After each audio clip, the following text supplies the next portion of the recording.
Hello guys. आज का हमारा गोल है हॉट बैकअप। इससे पहले हम लोग कोल्ड बैकअप को सीख चुके हैं। हम लोग आरमैन को समझ चुके हैं और आपको इस बात का पता है, cold backup and hot backup दोनों यूज़र मैनेज्ड बैकअप हैं। यानी कि यूज़र मैनुअली इस बैकअप को परफॉर्म करता है, मैनुअली फाइल को कॉपी और फाइल को पेस्ट करता है। बट सिंगल टी वाला कोल्ड बैकअप में इशू ये था कि उसमें प्रोसेसर को, यूज़र को, क्लाइंट को वेट करना पड़ता है। वेट करने से मुराद कि जब हम लोग कोल्ड बैकअप परफॉर्म करते हैं तो डाटाबेस शट डाउन करना ज़रूरी है कोल्ड बैकअप के केस में। तो लास्ट वीडियो में भी हम लोगों ने डिस्कस किया था कि आप लोग एटीएम पे जाते हैं ट्रांजैक्शन के लिए, मनी विदड्रॉ करवाने के लिए, तो आपको पता चले कि भाई एटीएम तो बैकअप पे लगी हुई है और कुछ देर वेट कर लें, तो कोई भी वेट नहीं करता, आप उठा के कोई चीज़ एटीएम पे लगा देंगे। क्योंकि वेट हम लोग नहीं करते। नो डाउट कि वो कंसिस्टेंट है, कंसिस्टेंट इस पर्सपेक्टिव से कि जब आपकी डेटाबेस शट डाउन है तो उस टाइम पे डेटाबेस पे कोई अटैक नहीं हो रहा, डेटाबेस पे कोई ट्रांजैक्शन नहीं हो रही, तो ऑफ कोर्स फिर कंसिस्टेंसी तो अचीव होगी ना। बट अगर हम हॉट बैकअप की बात करें तो इसमें डेटाबेस शट डाउन नहीं होती, डेटाबेस अपना वर्क कर रही है। ड्यूरिंग वर्किंग आप लोग जो है ना बैकअप परफॉर्म कर सकते हैं, लेकिन इसमें इनकन्सिस्टेंसी आ सकती है। उसकी रीज़न क्या है कि एक तरफ तो हम डेटाबेस का बैकअप ले रहे हैं और सेम टाइम पे, एट द सेम टाइम हम लोग कोई ना कोई ट्रांजैक्शन भी परफॉर्म कर रहे हैं। तो आप खुद सोचें कि सेम टाइम पे बैकअप हो रहा है, सेम टाइम पे ट्रांजैक्शन हो रही है, और वो जो ट्रांजैक्शन हो रही है वो भी किसी ना किसी डाटा आइटम पे हो रही है ना, किसी ना किसी वेरिएबल पे हो रही है। अब आप खुद सोचें कि उस वेरिएबल की वैल्यू जो हमने बैकअप ले लिया हुआ था, मुमकिन है कि उसी दौरान ट्रांजैक्शन उसे कमिट करके चेंज कर दिया और वो बैकअप पे ना जाए। तो अब खुद सोचें, वैल्यूज में जिसको हम कहते हैं डर्टी रीड प्रॉब्लम आ सकती है, राइट रीड प्रॉब्लम आ सकती है। काफ़ी सारी हमने प्रॉब्लम देखी थी कि जिनको हम कहते हैं इनकन्सिस्टेंसी हो सकती है इन वजूहात की बना पर। तो सेम वेरिएबल पे जब ट्रांजैक्शन हो रही होगी और सेम टाइम पे बैकअप हो रहा होगा, तो पॉसिबिलिटी है, चांसेस हैं कि इनकन्सिस्टेंसी, इनकन्सिस्टेंसी का मतलब कि वेरिएबल की वैल्यू एक्चुअल कुछ हो और होनी कुछ और चाहिए, यानी कि लॉजिकली ही वैल्यूज गलत हो जाए, खलत मत हो जाए चीज़ें, तो इस चीज़ को हम इनकन्सिस्टेंसी। तो हॉट बैकअप पे ये प्रॉब्लम होती है, लेकिन इसमें यूज़र को वेट नहीं करना पड़ता। तो कोल्ड बैकअप फारिग है, हम लोग उसको बिल्कुल नापसंद करते हैं वेटिंग टाइम की वजह से। तो आज की डेट में हम परफॉर्म करेंगे हॉट बैकअप, लेकिन इसका असूल यही है कि आपकी जो है ना डेटाबेस शट डाउन नहीं होगी, लेकिन आर्काइव मोड में होना चाहिए। जो कोल्ड बैकअप है वो आपकी चॉइस है, आप आर्काइव मोड में भी कर सकते हैं, नो आर्काइव मोड में भी कर सकते हैं। समझ लें इस चीज को, कोल्ड बैकअप आर्काइव मोड में भी हो सकती है और नो आर्काइव मोड में भी हो सकता है। आर्काइव मोड क्या है, नो आर्काइव क्या है, वो मैं डिस्कस कर चुका हूं आपको। बट सिंगल टी वाला हॉट बैकअप हमेशा आर्काइव मोड में होगी। उसकी रीज़न ये होगी कि जो मैंने अभी डिस्कस किया ना आपके साथ, inconsistency, dirty read problem, right read problem, तो हम लोग क्या करेंगे, लॉग फाइल मेंटेन करेंगे। लॉग फाइल मेंटेन करने का मतलब एक अलग से सेपरेट फाइल बन जाएगी, जो भी यूज़र चेंज करेगा वो उस लॉग फाइल में जाएगी। जब यूज़र कमिट करेगा तो वो कमिट जो कमांड है वो भी लॉग फाइल में जाएगी, तो लॉग फाइल रीडो कर देगी, जिसको कहते हैं रीडो लॉग फाइल। वो सारी की सारी स्टेटमेंट को रीडो करेगी एट द एंड। बट अगर मुमकिन है कि यूज़र ने ट्रांजैक्शन कर ली और लास्ट ट्रांजैक्शन से पहले फेलियर अकर हो गया, मल्टीपल रीजन से फेलियर अकर होने की, ऑपरेटिंग सिस्टम कोई भी अचानक से सडनली इंटरप्ट क्रिएट कर सकता है, कोई इवेंट ट्रिगर हो सकता है, काफ़ी रीज़न, सॉफ्टवेयर फेलियर हो सकता है, आपका हार्डवेयर फेलियर हो सकता है, और भी रीजन हो सकती हैं, सिग्नल कोई ना कोई आ सकता है, आपकी बैटरी खत्म हो सकती है, बैटरी खत्म होगी तो भी काफ़ी सारे जो प्रोसेस है वो रुक जाते हैं, तो ये भी रीज़न हो सकती है। तो काफ़ी सारी रीजन हो सकती हैं। लेकिन कमिट होने से पहले ट्रांजैक्शन फेल होगी, लॉग फाइल में कमिट नहीं जाएगा, तो जब लॉग फाइल में कमिट नहीं जाएगा तो वो हर चीज़ को अनडू कर देगी। तो इस वजह से हम लोग जो है ना वो कंसिस्टेंसी अचीव कर सकते हैं। तो हॉट बैकअप में लॉग फाइल का मेंटेन होना बहुत जरूरी है, कोल्ड बैकअप में नहीं जरूरी।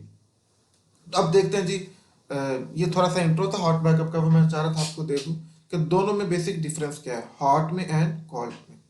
दोनों यूजर मैनेज्ड और फिजिकल बैकअप्स हैं जी, ये दोनों क्या है, physical backups. Taking the backup while the database is up and running is called hot backup. कि आपकी डेटाबेस अप मोड का मतलब है कि वो भी रनिंग में है, तो आप बैकअप ले सकते हैं, ये बात हो चुकी है। During hot backup database will be in fuzzy state and still user can perform transaction which make backup inconsistent. Backup inconsistency को हम लोग समझ चुके हैं, मैंने आज भी बात किया, क्लास में भी हम लोग बार बार इस चीज पे बहस कर चुके हैं, लड़ाई भी कर चुके हैं। नेक्स्ट क्या है, whenever we place a table space or database in begin backup mode following happens। हाँ, ये जो चीज़ है ना मैं आपको बताता हूँ, अभी मैं प्रैक्टिकल करवाऊंगा आपको, क्योंकि मेरा मानना है कि जब आप प्रैक्टिकल नहीं करेंगे आपको फंडा क्लियर हो ही नहीं सकता, मैं जितना मर्जी बेशक बोलता रहूँ। तो अभी हम करेंगे इसका प्रैक्टिकल। तो मैं बता देता हूँ कि जब हम हॉट बैकअप लेते हैं ना, तो हम क्या करते हैं, डेटाबेस को बिगन मोड में लेके आते हैं, बिगन मोड में। और हार्ड बैकअप परफॉर्म करने के बाद हम डेटाबेस को एंड मोड में लेके जाते हैं, यानी कि बैकअप बिगन और बैकअप एंड। तो ये एक प्रोसेस है जी हार्ड बैकअप का। तो फर्स्ट कमांड, ये बकायदा कमांड है, अगर मैं आपको दिखा सकूं ना, तो ये, हाँ ये देखें ना, अल्टर डेटाबेस बिगन बैकअप, ये अभी मैं कमांड यूज करूंगा। तो डेटाबेस के लिए, हॉट डेटाबेस बैकअप के लिए ये कमांड एग्जीक्यूट करना पड़ती है। तो वो बोलता है जब आप ये कमांड एग्जीक्यूट करेंगे तो क्या होगा, व्हाट हैपन। देखते हैं जी क्या होगा। The corresponding data file header files will be freezed. ठीक है, अच्छा देखिएगा, ये सी के पीटी कोई गाली नहीं है, चेक पॉइंट्स है। चेक पॉइंट आपको पता है, check point, check point, check point ये होता है कि आपको पता होगा कि हम लोग जब डेटाबेस में क्यूरीज परफॉर्म कर रहे होते हैं तो हम लोग चेक पॉइंट्स बना लेते हैं उनके नेम के साथ। चेक पॉइंट वन भी कह सकते हैं, चेक पॉइंट टू भी, कोई भी नेम, यूनिक नेम आप रख सकते हैं। तो जब मैं अनडू करूंगा ना, तो लास्ट चेक पॉइंट्स, यानी कि देखिएगा, मैं डेटाबेस पे काम कर रहा हूं, मैंने चेक पॉइंट्स लगा दिए काफी सारे। अब मैंने अनडू करना है, मैं खुद ही अनडू करना चाह रहा हूँ क्योंकि मैंने कोई मिस्टेक अगर कर दी है या मैंने कुछ चीजें इंसर्ट कर दी है, तो मैं चाहता हूँ मैं वापस, जिसका पता है कंट्रोल जी।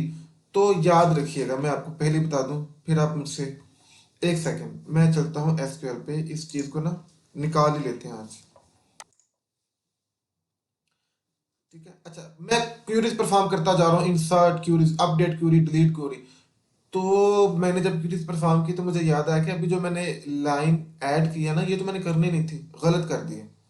तो मैं कंट्रोल जी करूंगा तो क्या ख्याल है, वो अनडू हो जाएगी, कभी नहीं होगी।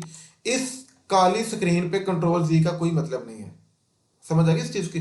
हाँ, इस काली स्क्रीन के बाद हम माइक्रोसॉफ्ट वर्ड यूज कर ले, माइक्रोसॉफ्ट पावर पॉइंट यूज कर ले, तो कंट्रोल जी काम करता है अनडू करने के लिए। लेकिन कंट्रोल जी इस काली स्क्रीन पे उसकी कोई पहचान नहीं है, समझ रहे हैं इस बात को। कंट्रोल जी करने से कोई भी आपको वापस क्यूरी या जो एक्चुअल आपने डेटाबेस में कोई ट्रांजैक्शन की होगी ना, तो वो कंट्रोल जी करने से अनडू, मतलब आप इसको ऐसे समझ लें, आपने जैज कैश में किसी गलत बंदे को पेमेंट कर दी, तो क्या आप वो अनडू हो सकती है? नो, नहीं ना हो सकती। उसमें कंट्रोल सी करें या मोबाइल से कोई ऐसे कमांड चलाएंगे तो क्या वापस, नो, कभी नहीं होगा। तो इसमें कंट्रोल जी वाला कोई सीन नहीं होता भाई। हाँ, इसमें सीन होता है चेक पॉइंट्स वाला। कंट्रोल जी के अल्टरनेटिव क्या होता है जी, चेक पॉइंट्स होते हैं कि आपने चेक पॉइंट्स लगा दिए। अब आप जब अनडू करते हैं तो आप उस चेक पॉइंट का नेम लें, अनडू, आगे आप जिसको हम कहते हैं ना रोल बैक करना, अनडू का मतलब रोल बैक है भाई, रोल बैक। आगे आप उस चेक पॉइंट का नेम बताएं, तो आप एग्जैक्ट प्रीवियस उस पोजीशन पे चले जाएंगे, यानी कि उसके दरमियान जितनी भी क्यूरीज की होंगी वो स्किप हो जाएंगी, माइनस हो जाएंगी। ये सिंपल पॉइंट होता है। आप किसी भी चेक पॉइंट्स पे प्रीवियस जंप कर सकते हैं। ओके, तो ये वो बात, चेक पॉइंट्स का ये मतलब है। हमने अनडू करना होता है, किस स्टेज पे अनडू करना है, ये थर्ड सेमेस्टर में हमने इस पे बात की भी थी, चेक पॉइंट्स और रोल बैक की। सो बाय द वे चलते हैं वापस, फिर इस पे काफी लंबी बात होगी। तो ये चेक पॉइंट्स है जी, वो बता ये रहा है। तो क्या ये रहा, इस लाइन का मतलब ये है, ये जो है ना, एस सिस्टम जी, सिस्टम चेंज नंबर, SCN का मतलब है सिस्टम चेंज नंबर। ये सिस्टम चेंज नंबर का मतलब कि जब भी हमारी डेटाबेस में कोई इवेंट ट्रिगर होता है, कोई एक्शन होता है, तो उसका कोई टाइम स्टैम्प नंबर होता है कि ये इवेंट इस टाइम पे अकर होगा। इसको हम बोलते हैं SCN, सिस्टम चेंज नंबर। कि जब भी डेटाबेस पे कोई इवेंट ट्रिगर हो रहा है, कुछ एक्शन परफॉर्म हो रहा है, तो वो उसका बकायदा एक टाइम नोट किया जाता है, जिसको हम बोलते हैं सिस्टम चेंज नंबर। ये टाइम स्टैम्प होता है उस इवेंट का जो भी अकर हो रहा होता है। तो ये क्यूरी की होपफुली आपको समझ नहीं आई होगी। इसको हम देखते हैं। वो कहता है कि जब आप डेटाबेस बिगन मोड पे जाता है, हॉट बैकअप के लिए कमांड है जो हम एग्जीक्यूट करते हैं, जी कर दी। उसके बाद क्या होगा कि आपकी जो डाटा फाइल्स है ना, हेडर डाटा फाइल्स, वो फ्रीज हो जाती हैं। यानी कि अब फ्रीज मीन कि अब वो काम करना बंद कर देंगी। जो भी उनमें प्रोसेसेस हो रहे हैं बैकग्राउंड पे, सब स्टॉप। फ्रीज मीन स्टॉप हो गया उस चीज। उसके बाद जो चेक पॉइंट्स है वो आपके अपडेट नहीं हो सकते, क्योंकि चेक पॉइंट्स का हम अपडेट भी कर सकते हैं, नए से नए चेक पॉइंट्स भी क्रिएट कर सकते हैं। सही, अपनी डेटाबेस पे हम लोग जो है ना, चेक पॉइंट्स को समझने के लिए इसको बुक मार्क भी कह सकते हैं। इसका अगर मैं आसान लफ्ज़ों में आपको समझाना चाहूँ तो चेक पॉइंट्स का आप कह सकते हैं जी, ये बुक मार्क होता है जहाँ पे हमने वापस जाना है। तो चेक पॉइंट्स जो है ना वो अपडेट नहीं करता। क्या? सिस्टम चेंज नंबर अपडेट नहीं करता। अभी क्यों नहीं करता देखें। अगर इस कमांड के बाद, यानी कि database begin backup mode command के बाद, यानी कि हार चुके ऑनलाइन है, अगर इस कमांड के बाद हम ये जो है ना सिस्टम चेंज नंबर को अपडेट करते रहें, इसका मतलब है कि नए से नए फंक्शन आ रहे हैं और सिस्टम चेंज नंबर उसको सीपीयू अलॉट करने के लिए तैयार है। भाई वो सीपीयू को बता रहा है कि इसको एक नंबर मिल गया, तो फिर इनकंसिस्टेंसी आ जाएगी ना। तो हमने कहा कि उस वक्त ट्रांजैक्शन होने दें, लेकिन हम लोग कोई नई ट्रांजैक्शन नहीं आने देंगे। यानी कि उसको हम रेडी स्टेट में तो रख लेंगे, लेकिन रनिंग स्टेट में नहीं आने देंगे। यानी कि सीपीयू एक्सेप्ट कर लेगा, रेडी स्टेट में ले आएगा, बट जब रनिंग स्टेट में आने लगेगा तो तब हम उसका प्रोसेस फिलहाल के लिए रोक देंगे। क्योंकि सीपीयू के आपको पता 4-5 स्टेजेस होती हैं, जिसमें वो पहले उसको जॉब क्यू में लगाता है, जॉब क्यू में लगाने के बाद वो रेडी क्यू में लगाता है, फिर रनिंग में। तो हम रनिंग में नहीं लेके आते, उस टाइम के लिए हम फ्रीज कर देते हैं इस चीज को। ठीक है। तो वो कहता है कि जो चेक पॉइंट्स हैं वो अपडेट नहीं करते सिस्टम चेंज नंबर को जब आप ये कमांड चला देते हैं, क्योंकि इनकंसिस्टेंसी आने के चांसेस हो जाएंगे। तो फिलहाल के लिए हमने इसको आप कह लें क्रिटिकल सेक्शन को जो ना लॉक कर दिया हमने। एक ये काम होगा जी। Second, body of the data file is still active. सिर्फ हेडर जो है ना, डाटा फाइल्स का हेडर, हेडर से मुराद क्या है? डाटा फाइल्स के हेडर से मुराद के जो स्ट्रक्चरल इंफॉर्मेशन है, कि जो मेमोरी एलोकेशन इंफॉर्मेशन, जिनको हम कहते हैं ना हाई लेवल, एक तो ना डाटा फाइल यानी कि कंट्रोल फाइल्स की बात कर रहा हूँ ऊपर। डाटा फाइल्स हेडर से मुराद है कि उन डाटा फाइल्स की जो कंट्रोल फाइल है, जहां पे उनकी मेटा इन्फॉर्मेशन है वो लॉक होती है। बाकी आपका काम हो रहा है। क्योंकि हॉट बैकअप आई भी तभी थी ना, उसकी रीजन भी यही थी कि आपका एक्चुअल काम होना चाहिए, ट्रांजैक्शन बेस लेवल पे होनी चाहिए आपकी, तो वो हो रही होगी। तो जो बॉडी है डाटा फाइल्स की वो एक्टिव ही होगी। ओके। तो बाकी जो है ना, डाटा इंसर्ट हो रहा होगा, डाटा अपडेट भी हो रहा होगा, डाटा डिलीट भी हो रहा होगा, लेकिन उस डाटा फाइल की जो लोकेशन होगी ना वो नहीं चेंज हो सकती। वो ये बात बता रहा है। डाटा फाइल हेडर का मतलब है कि जो मेमोरी एलोकेशन इन्फॉर्मेशन थी, जो डाटा की लोकेशन इन्फॉर्मेशन थी, आप यूँ समझ लें कि जो उसकी होती है ना पैरामीटर फाइल्स और server parameter files, P file और एस पी फाइल, वो वाली इन्फॉर्मेशन तो नहीं चेंज होगी उस डाटा फाइल की। हाँ, बाकी क्वेरीज आप इजीली चला सकते हैं, उसमें कोई हर्ज नहीं है। तो ये डीबी राइटर है जी। DB writer will write the dirty block to data files. तो जो भी डर्टी राइट्स होंगे वो नोटिस में आ जाएंगे। उसके बाद क्या जी, after the backup data file header will be unfreezed. यानी कि आप लोगों ने बैकअप ले लिया, अब जो भी उसकी हेडर्स होंगे ना उनको अगेन फ्रीज मीन स्टॉप कर देगा, तब उनको अनफ्रीज कर दिया जाएगा and check point process will update latest. और चेक पॉइंट्स को भी बोल दिया जाएगा कि भाई अब आप जो ना सिस्टम चेंज नंबर को अपडेट करें, जो भी है ना वो आप लेके आए आप बाकी immediately by taking that information from control files. ठीक है। तो कंट्रोल फाइल्स को जो है ना बांध दिया जाएगा, और जब डेटाबेस ले रहे होंगे, जब डेटाबेस ले लिया अब कंट्रोल फाइल को आज़ाद कर दिया गया। इन सिंपल ये मतलब है इस चीज़ का। कि आपकी कंट्रोल फाइल जो है ना वो फ्रीज हो जाती हैं और बाद में आपकी कंट्रोल फाइल्स अनफ्रीज हो जाती हैं, ताकि हम लोग जो है ना वो इनकन्सिस्टेंसी की तरफ ना जा सके। ये था जी हार्ट बैकअप। अब इसका प्रैक्टिकल क्या है उसको देख लेते हैं। सबसे पहले ये सिंपल सिक्योरिटी चलाते हैं जी। इसका बिना गैस प्रैक्टिकल वैसे ही है जैसे हमने किया है कोल्ड बैकअप का, बहुत कम फर्क है जी। इसको ना फरमाइश आई थी कि ये इसको ऐसे कर लें। ठीक है जी, चले मैं आ चुका, मैंने कमांड सिस्टम पे आ चुका मैं अपने। उसके बाद मैं चेक करता हूँ, ये मैं क्यों चेक कर रहा हूँ, वापस इतनी सेंस होनी चाहिए अगर आपने इतनी लंबी मेरी कहानी सुनी है अब तक, कि मैंने देखना है कि डेटाबेस आर्काइव मोड में है कि नहीं। जी डेटाबेस मेरी आर्काइव मोड में और इनेबल है। अगर डेटाबेस आर्काइव मोड में नहीं, नो आर्काइव मोड में है, यहाँ पे डिसेबल है, तो आपने आर्काइव मोड में शिफ्ट करना है। और आर्काइव से नो आर्काइव में, नो आर्काइव में आर्काइव में कैसे जाते हैं ये मैं वीडियो में बता चुका हूँ। हाँ ये है जी, ये वही कमांड्स है जो मैंने पहले बताई हैं कि आप लोग जो है ना वो, अगर आपकी डेटाबेस नो आर्काइव मोड में है तो आप आर्काइव मोड में कैसे आएंगे। दफा करें इसे, हो गई है इस पे बात। नेक्स्ट है हमारे पास ये टेबल स्पेस देखने के लिए डाटा फाइल्स में देखता हूँ जी। डाटा फाइल्स में देखना चाह रहा हूँ, ये भला मैं क्यों देखना चाह रहा हूँ, इसको भी अब आपको सेंस होनी चाहिए कि मैं किस किस डाटा फाइल का हॉट बैकअप ले सकता हूँ। तो इसलिए भाई मैंने डेटाबेस को देख लिया।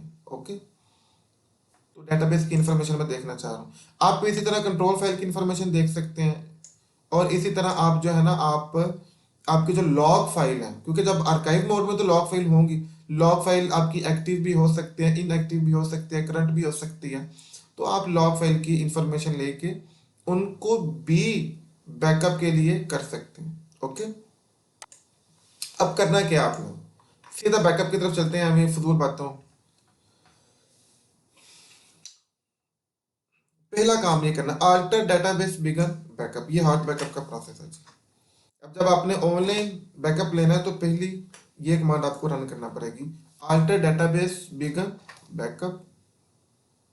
नहीं चली, उसकी रीजन है कि मैंने ना लास्ट टाइम काम करते करते डेटाबेस को स्टॉप कर दिया हुआ था, यानी कि शट डाउन किया था, लेकिन मैं उसको स्टार्ट करना भूल गया था।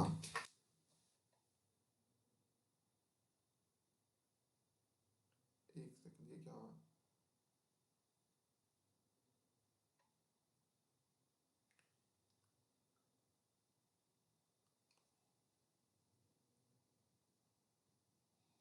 हाँ जी जी, good good good good good good good. वो कह रहा है कि ऑनलाइन जो है ना वो बैकअप आपका स्टार्ट नहीं हो सकता, file one is already in backup. मैं आपको बताता हूँ ये क्यों नहीं। लास्ट टाइम जब मैं प्रैक्टिस के लिए बैकअप ले रहा था गाइस, तो तब मैंने बैकअप को स्टार्ट में ही रखा था, मैंने बैकअप को बंद नहीं था किया। देखना ये एरर आ जाना अच्छी बात है। तो अब मैं डेटाबेस को ना बंद करता हूँ जरा। हाँ जी, डेटाबेस ऑल्टेड हो चुके हैं। अब आप भूल जाएं, वो मैं काम करते करते भूल गया था कि जो है ना वो ऑनलाइन बैकअप बंद भी करना था, क्योंकि मैंने बैकअप तो पहले ही स्टार्ट किया हुआ था। अभी वीडियो बनाने से पहले मैं काम कर रहा था ना, तो मैंने बैकअप को स्टार्ट किया हुआ था ऑनलाइन को। तो वो कह रहे हैं कि भाई पहले ही स्टार्ट है, आप फिर से स्टार्ट करना शुरू हो गया। वो देखें, can not start online backup, file one is already in backup. वो जो मैंने जिस फाइल का बैकअप लिया था वो ऑलरेडी बैकअप में है। तो वो कह रहा है कि भाई अब अगर आपने किसी और फाइल का बैकअप लेना तो डायरेक्ट ले लें, बैकअप बैकअप स्टार्ट ही है आपका। इसलिए मैंने इसको क्या कर दिया, बंद कर दिया। तो ये एरर था, चले मैं इसको रिमूव नहीं करूंगा वीडियो से, आपके इंफॉर्मेशन के लिए होगा। तो वापस चलते हैं जी हम अपनी अल्टर डेटाबेस एंड करके, मैं अगेन क्या करूंगा, स्टार्ट कर दूंगा। तो अब डेटाबेस मेरी स्टार्ट हो चुकी है। तो आपने डायरेक्ट यही कमांड एग्जीक्यूट करनी थी, अल्टर डेटाबेस बिगन बैकअप, क्योंकि आपने तो नहीं ना पहले बिगन किया होगा। वो एरर मेरे ही आया था भाई, आपका नहीं आएगा। तो अल्टर डेटाबेस बिगन बैकअप की कमांड चला दी आपने, इट्स ओके। अब अब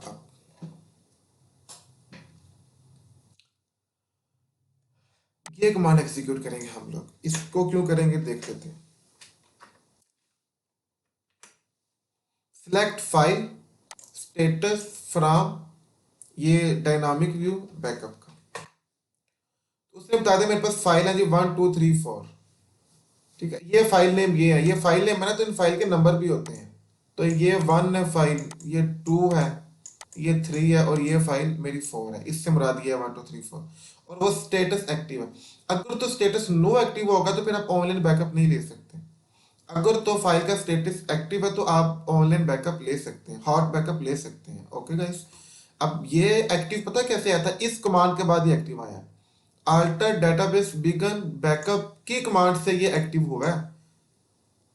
एट दियर जब हम बैकअप परफॉर्म कर लेंगे ना, तो मैं इसको फिर नो एक्टिव कर दूंगा, क्योंकि हमने अल्टर डेटाबेस एंड बैकअप भी करना है, तो तब ये अगेन स्टेटस नो एक्टिव हो जाएगा। तो अब मेन एक्टिव है कि भाई अब आप लोग जो है ना वो बैकअप ले सकते हैं। किस किस फाइल का बैकअप ले सकते हैं? आप लोग कंट्रोल फाइल का ले सकते हैं, डाटा फाइल का ले सकते हैं, लॉग फाइल का भी बैकअप ले सकते हैं। सही है जी, सब फाइल्स का बैकअप आप लोग ले सकते हैं। मुझे मेरी मर्जी की फिलहाल क्यों नहीं मिल रही, मिल भी जाए। काम के वक्त कोई चीज़ नहीं मिलती। तो मैं अगेन इस जो है ना क्वेरी का एग्जीक्यूट करता हूँ।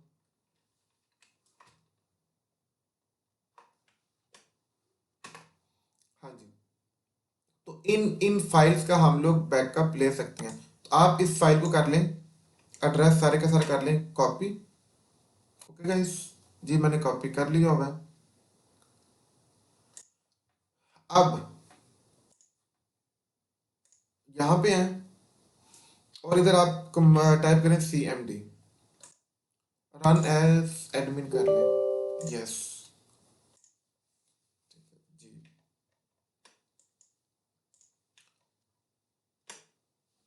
आप करेंगे कॉपी, आगे आप लोकेशन बता दें। तो मैं चाहता हूँ भाई कोई भी लोकेशन बता सकते हैं आप लोग, एवं टेंशन लेने की जरूरत नहीं है आपको। मैंने ये बता दी। आमतौर पे लोग क्या करते हैं, वो आगे ना एक मेक डायरेक्टरी से ना एक फोल्डर क्रिएट करते हैं, और फिर वो आपको उस फोल्डर का नाम रख लेते हैं जी हॉट बैकअप, फिर वो हॉट बैकअप लेते हैं।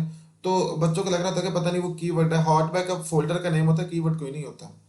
सही है, यहाँ पे कीवर्ड नहीं एग्जिस्ट करता हॉट बैकअप का, वो फोल्डर का नेम रखते हैं। तो मैंने भाई फोल्डर का नेम नहीं रखा हुआ, सिंपल फंडा समझाने के लिए कि भाई ये फाइल है, इसको कॉपी कर दो। कहाँ पे करना भाई? यहाँ पे कर दो, सिंपल डेट्स इट। वहाँ आगे मर्जी है आपकी। आप लोग चले, मैं आपको बात बता देता हूँ। इसको ना पाथ को कॉपी करें, रन पे जाएं, ये चीज़ है। ओके जी, तो यहाँ पे ना मैं एक नया फोल्डर बना देता हूँ। जैसे मैं बताता हूँ ना, आपको तंग करते हैं लोग, हॉट बैकअप। मैंने एक फोल्डर बना दिया हॉट बैकअप का, जी बना दिया मैंने। आगे मैंने यहाँ पे स्लैश यूज करके क्या यूज करूंगा, हॉट बैकअप। चलिए ज़्यादा खूबसूरत लग जाएगा ना, अब तसल्ली हो जाएगी अब आपको। तो भाई ये मैंने लोकेशन बता दिया। यहाँ पे ये फाइल क्या हो जाएगी, सेव हो जाएगी। अब देखिए तो कोड भी ऐसे था, चल भी जा, जी फाइल कॉपी हो गई है। इस तरीके के साथ आप बाकी फाइल्स को भी कॉपी कर सकते हैं। अब आप ये बोलेंगे कि ये क्या बात हुई, हम लोग एक एक करके फाइल कॉपी करेंगे। भाई एक एक करके जरूरी नहीं है, आप ऑल फाइल भी कॉपी कर सकते हैं। आप इस फोल्डर का पाथ बता के ना ऑल फाइल भी ले सकते हैं, लेकिन मैं उसकी तरफ नहीं जा रहा, क्योंकि आप लोगों को डिस्क ऑपरेटिंग सिस्टम में ना कंसेप्ट बड़े आपके स्लो हैं। डिस्क ऑपरेटिंग सिस्टम यानी कि ये सारी की सारी डोस है। अगर आपको याद हो ना, ये भी ऑपरेटिंग सिस्टम थी। 90 की टिकट में विंडो नहीं थी तो यही था। तो उस दौर में non technical person computer use नहीं था कर सकता। आप लोगों ने सिंपल अगर कोई कमांड करनी थी ना ओपन करने की भी, तो यहां से की जाती थी। आपने वीडियो ऑन करनी है, यहां से करनी है।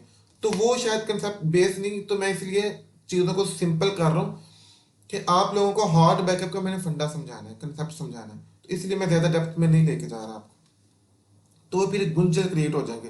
तो बात बताने का मकसद है कि सारी की सारी फाइल्स का भी ले सकते हैं भाई, कोई मसला नहीं है।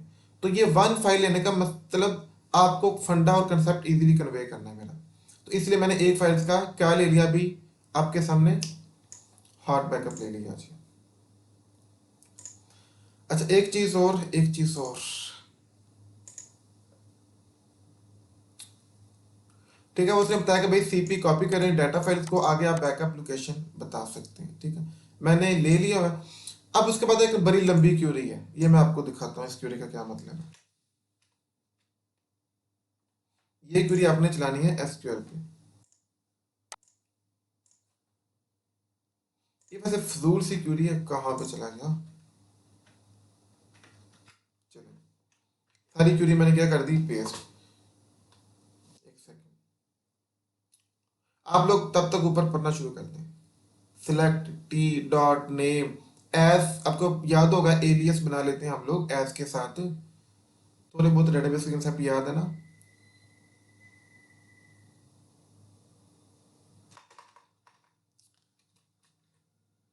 हम्म। हाय, इतनी लंबी क्यूरी कहाँ से शुरू करूँ सोच रहा हूँ। यहाँ से शुरू करता हूँ, फ्राम से। कहाँ से? ये फ्राम से ना, ये फ्राम है भाई, FROM नहीं है, ये फ्राम है। फ्राम आगे, ये आपको पता है डाटा फाइल्स की एक डाटा डिक्शनरी है, यहाँ से हम डाटा फाइल्स की इंफॉर्मेशन लेते हैं। और ये मैंने इसका ऑब्जेक्ट क्रिएट किया जिसका नाम है डी। तो हम लोग अपने जो भी है ना हमारी फाइल्स होती हैं, टेबल्स होते हैं, इंडेक्सेस, उनका ऑब्जेक्ट क्रिएट क्यों करते हैं? ताकि हम काम को सिंपल कर सकें। ठीक है, यही मतलब है ना।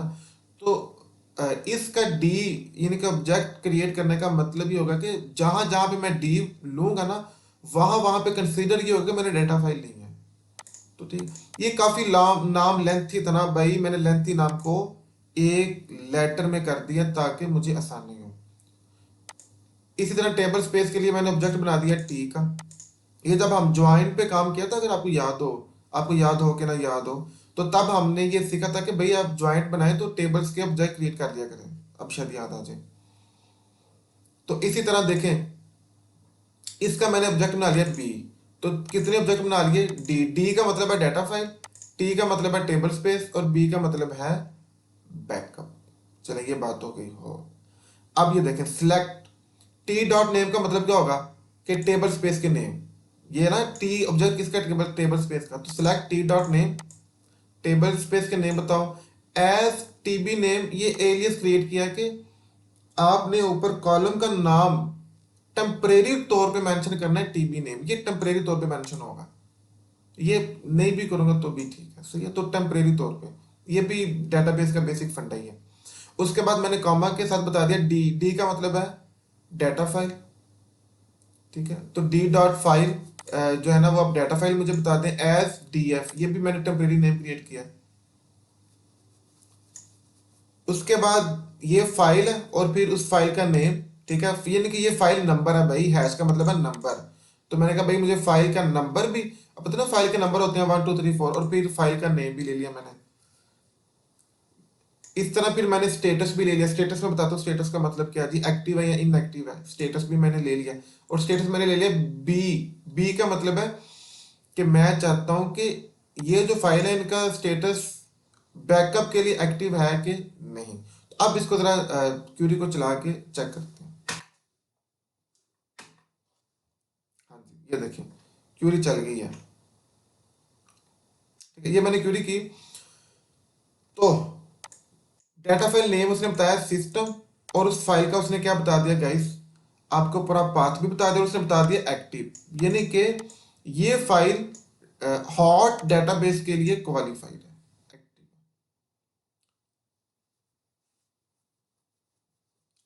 इसके अलावा उसने फाइल 2 का बता दिया कि वो फाइल भी क्या है हमारे पास, एक्टिव है डेटाबेस के लिए। ठीक है, तो यहां से जो है ना आप लोग इंफॉर्मेशन चेक कर सकते हैं कि किन आपकी डेटा फाइल का जो बैकअप है ना वो एक्टिव स्टेज पे है। अब मैं क्या करता हूँ, मैंने जो है ना वो बैकअप तो ले लिया अपना। ठीक है, अभी आपके सामने हमने एक जो है ना बैकअप परफॉर्म किया है। तो गैस अब हम क्या करेंगे, चले वापस आ जाओ। अच्छा, मैं एक बात और बता दूं, एवे ना ये लंबी क्यूरी शायद आपको मुझे लगता है कुछ तंग कर रही है कुछ, इसका मैं आपको ज़रा सिंपल कर देता हूँ। कुछ हो रहा है मुझे, कहीं आप डर ही ना जाए। इसको मैं सिंपल करता हूँ, हाँ मैं आपको सिंपल करता हूँ, वो ऐसे कि ये देखिए अभी मैंने लिया ना select file number status from backup. तो आपको पता था कि फाइल 1 भी एक्टिव है, फाइल 2 भी एक्टिव है, फाइल, ये कमांड और इस कमांड में कोई फर्क नहीं है। फर्क पता है क्या है? फर्क यह है कि इसमें सिर्फ फाइल का नंबर और उसका स्टेटस आ रहा है, बट यहाँ पे मैंने फाइल का नेम और साथ फाइल का पाथ भी चेक किया और साथ स्टेटस भी चेक किया। तो अगर मेरी तसल्ली ऐसे नहीं ना हो रही तो मैंने कहा भाई मैं ऐसे तसल्ली कर लूँ। तो ये मतलब है, ये क्यूरी सिर्फ इस काम के लिए हमें, मैंने डराने के लिए आपसे कोई बदला बदला लिया। आप नई भी ये क्यूरी करते ये कर लें तो भी ठीक है, क्योंकि इसमें इंफॉर्मेशन कम आ रही है ना, तो इसमें इंफॉर्मेशन भाई ज़्यादा आ रही है, बस यही फ़र्क है। बाकी चीज़ वही आप देखें कि देखो उसने फाइल का नंबर बताया, ये फाइल का नंबर 2 है, फाइल का नेम है सिस्टम ऑक्सिलरी, फाइल का पाथ है ये फाइल एक्टिव, तो ये कुछ है और तो कुछ भी नहीं है इसमें। तो नेक्स्ट देखते हैं जी। नेक्स्ट क्या है हमारे पास, अब मैंने डेटाबेस को एंड भी करना है, उसके इंजाम को, डेटाबेस को उसके इंजाम तक लेके जाना है, तो आप करें alter database and backup.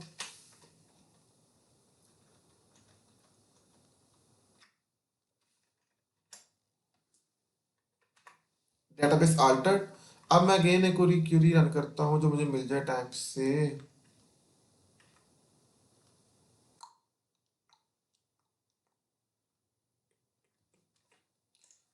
Time से कोई चीज़ नहीं मिलती।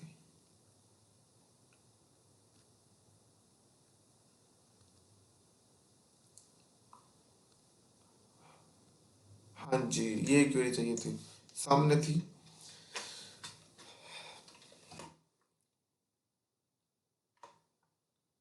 डेटाबेस को मैंने एंड कर दिया, शुक्र है कर दिया। नॉट एक्टिव आके ओके जी। डेटाबेस को जब आप अ, चलाएंगे ना ऑल्ट डेटाबेस स्टार्ट बैकअप, तो यहाँ पे होगा जी एक्टिव, तो इसका मतलब है कि फाइल जो है ना बैकअप के लिए एक्टिव है, बैकअप लिया जा रहा है भाई उसका। नॉट एक्टिव का मतलब है कि आप बैकअप नहीं ले सकते, hot backup not qualified. Active है तो हॉट बैकअप क्वालिफाइड। सो ये एक चीज़ से है, ये भी कोल्ड बैकअप है, फर्क कोई भी नहीं है इसमें, सिर्फ एक ही फर्क है कि उसमें डेटाबेस शट डाउन करनी पड़ती है, और इसमें आपको पता है हमने डेटाबेस शट डाउन नहीं की। लेकिन डेटाबेस तो मैंने शट डाउन नहीं की, लेकिन फंडा समझ लिया कि जब आप लोग हॉट बैकअप कर रहे होते हैं तो तब आपकी जो डाटा फाइल्स की हेडर इंफॉर्मेशन है वो फ्रीज हो जाती है, फ्रीज हो जाती है information, just header information, body information नहीं। तो चेक पॉइंट आपका जो सिस्टम चेंज नंबर है वो अपडेट नहीं करता, तो ये वैसे आपकी इंफॉर्मेशन में होनी चाहिए कि हॉट बैकअप में डेटाबेस तो नहीं शट डाउन हो रही, लेकिन आपकी जो डाटा फाइल की हेडर इंफॉर्मेशन थी वो फ्रीज हो रही है भाई। तो ये एक फर्क है। होपफुली आपको ये कंसेप्ट और ये फंडा क्लियर हो चुका होगा। अब तक लेते हैं, अल्लाह हाफिज़।